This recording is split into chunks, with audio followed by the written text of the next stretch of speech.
ดังที่พวกเรารู้นำกันแล้วว่าปัจจุบันเศรษฐกิจดิจิทัลโดยเฉพาะแม่นการค้าทางอิเล็กทรอนิกส์ได้กลายเป็นปัจจัยเร่งด่วนและเป็นกลไกสำคัญในการขับเคลื่อนการเติบโตทางด้านเศรษฐกิจ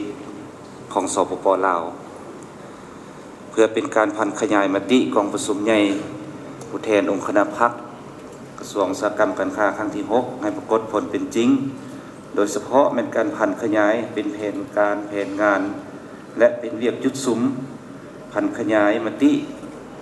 04ว่าโดยการสร้างเศรษฐกิจเอกราชเป็นเจ้าตนเอง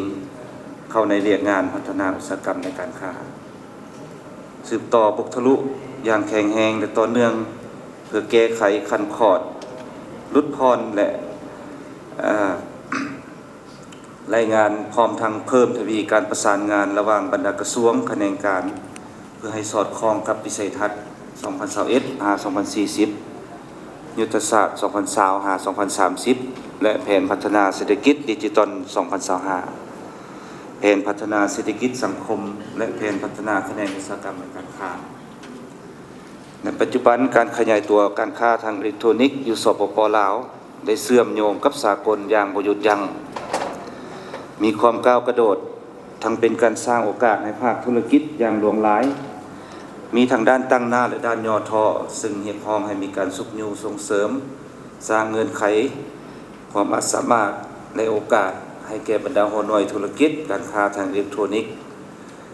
ได้แข่งขันและญาติแย่งผลประโยชน์จากช่องทางการค้าทางอิเล็กทรอนิกส์เคียงคู่กันนั้นก็ต้องได้มีการแก้ไขด้านย่อท่อโดยกำหนดระเบียบการดัดสมคุ้มครองเพียงคู่กันนั้นก็ต้องได้มีการแก้ไขปัญหาย่อท่อการกำหนดระเบียบดัดสมคุ้มครองที่รัดกุม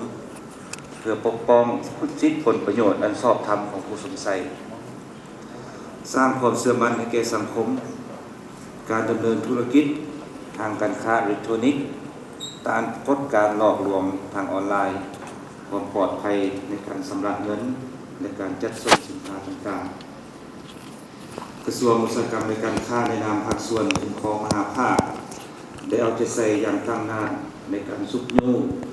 สร้างนิติกรรมและสร้างเงื่อนไขอำนวยความสะดวกเพื่อให้ธุรกิจการค้าทางออนไลน์ในลาว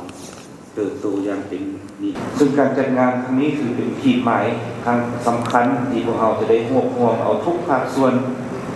ที่อยู่ในระบบการค้าออนไลน์มาไว้อยู่บนเดียวกันเพราะว่าจะเป็นผู้ที่ให้บริการแพลตฟอร์มซื้อขาย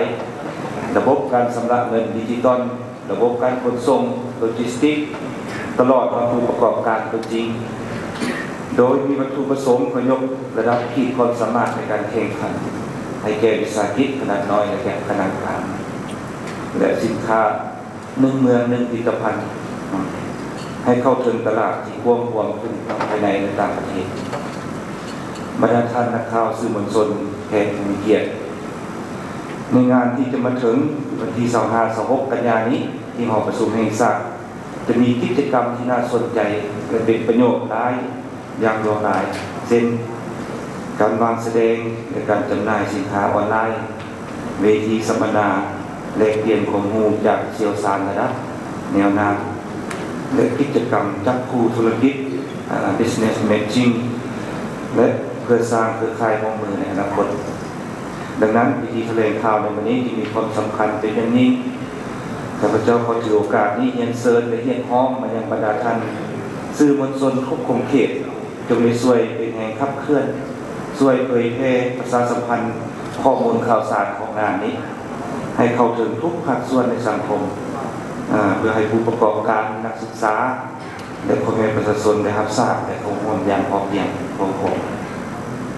ข้าพเจ้าเชื่อมั่นอย่างยิ่งว่าโดยความร่วมมือในการสนับสนุนจากทุกภาคส่วนโดยเฉพาะ